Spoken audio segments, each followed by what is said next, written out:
안녕하세요. 맛동산의 정보현입니다. 맛동산 먹고 즐거운 파티. 오늘은 저 혼자만 이렇게 인사드리게 되었는데요. 오늘 제가 말씀드릴 주제는 요새 노후 준비용으로 수익형 부동산하고 연금 상품을 두고 고민하는 분들이 많이 계신 것 같아요. 그래서 여기에 대해서 왜 많은 사람들이 이런 고민들을 하게 됐고, 그리고 나에게 적합한 노후 준비 상품은 무엇일지 그 판단 기준에 대해서 좀 짚어드리고자 혼자 이렇게 나서게 됐습니다. 이런 고민을 시작하게 된 이유가 이 노후 준비라고 말씀을 좀 드렸는데요. 다양한 투자 상품으로 이제 준비들을 좀 하고 있습니다. 주택임대 사업 하시는 분도 계시고, 오피스텔 투자하시는 분도 계시고, 금융 쪽으로 IRP 계좌 준비하신 분들, 연금보험 상품 가입하신 분들, 상가에 투자하신 분들도 계시고, 심지어 재개발이나 재건축에 투자하시거나, 토지에 투자하시거나, 여러 상품들이 있는데, 우리가 노후 준비를 한다라고 하면은 가장 필요한 기준은 무엇이 될까? 한번 이렇게 다시 반문을 제가 해보면 돌아오는 대답은 다 똑같은 것 같아요. 무엇이 그럼 과연 좋은 상품일까라고 했을 때 안정적인 현금 흐름을 확보하는, 그러니까 지금 경제 활동을 하고 있을 때 발생되는 소득을 대체할 수 있을 만큼의 이 캐시플로우를 만들어주는 게 가장 큰 기준이 된다라고 할 수가 좀 있겠는데요. 우리가 그 생애 주기상 경제 활동을 하기 시작하면서 이제 젊은 청장년기 때는 우리는 이제 자산 이제 축적기, 이렇게 확충기라는 얘기도 좀 쓰고 있습니다. 재산 형성 시기라고 하는데요.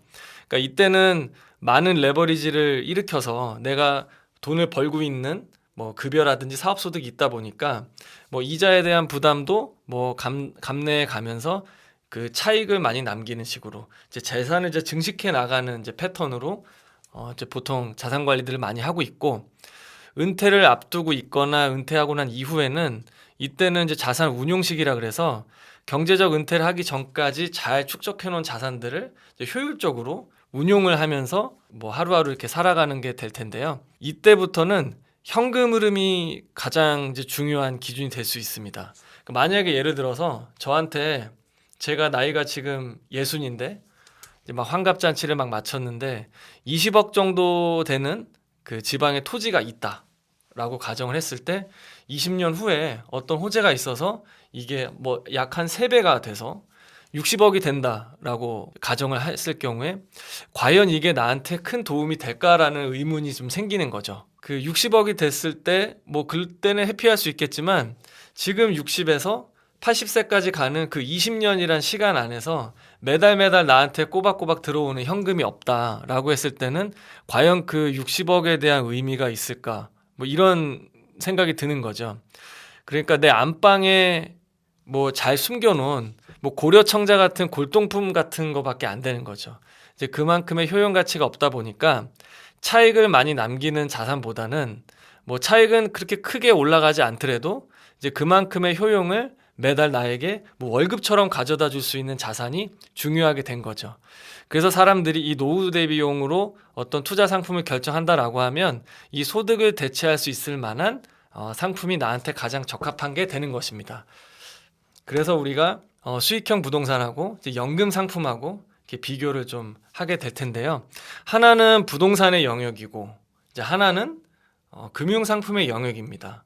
둘 다 잘 아시는 분들도 계시지만 그렇지 않은 분들도 계시기 때문에 이제 각 상품 자산별 특징을 좀 알고 나에게 좀 적합한 상품이 무엇인지 좀 오늘 판단하는 계기가 됐으면 좋겠는데요. 우선 우리가 노후 준비를 해야 하는 이런 이제 전반적인 배경에 대해서 좀 말씀을 드리자면, 이거는 이제 저도 어떤 연구 자료를 KB 골든라이프 연구센터의 보고서를 한번 살펴봤습니다. 조사를 해보니까 앙케이트를 좀 했었어요. 그러니까 많은 사람들이 은퇴를 하고 난 다음에 여유로운 생활비로 어느 정도 규모로 생각하느냐라고 했더니 한 달에 한 290만 원 정도 수준이면은 내가 좀 풍요로운 노후를 보낼 수 있을 것 같다라고 얘기하고, 그 정도 수준이 아니다라고 하면 최소한의 생활비는 약 180만 원 정도면은 그래도 살만하지 않겠느냐, 이렇게 얘기를 좀 했다라고 해요. 그러면 실제 우리 삶은 어떨까 봤더니 은퇴를 가장 희망하는 나이가 나 65세까지만 일하고 싶어 라고 했나 봐요. 그래서 65세 때 은퇴를 했다라고 가정했을 때 지금 소득 기준으로 상위 40%만이 이 최저 생활비 수준의 180만 원 정도가 준비돼 있다라고 해요. 그럼 나머지 60%는 경제적인 은퇴 준비가 안 되어 있는 실정이잖아요. 그래서 우리가 뭐 의도든 의도치 않든 다시 한번 재취업 또는 창업의 전선으로 뛰어들게 됩니다. 그래서 희망하는 은퇴 나이는 65세지만 실제 경제 생활을 그만두는 나이는 평균적으로 75세라고 얘기를 해요.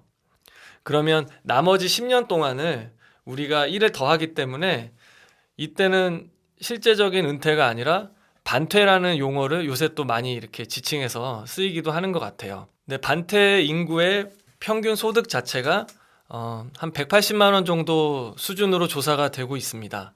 그리고 실제 은퇴를 하기 전에 40대와 50대 경제활동 참여 인구들도 스스로가 노후 준비가 되어 있지 않다라고 생각하는 인구가 전체의 한 60% 이상을 차지한다라고 이렇게 뭐 보고서에 나와 있고요. 네, 그리고 실질적 노후 자금으로는 어떻게 준비를 해왔는지에 대해서도 보니까 1위는 무엇일까요?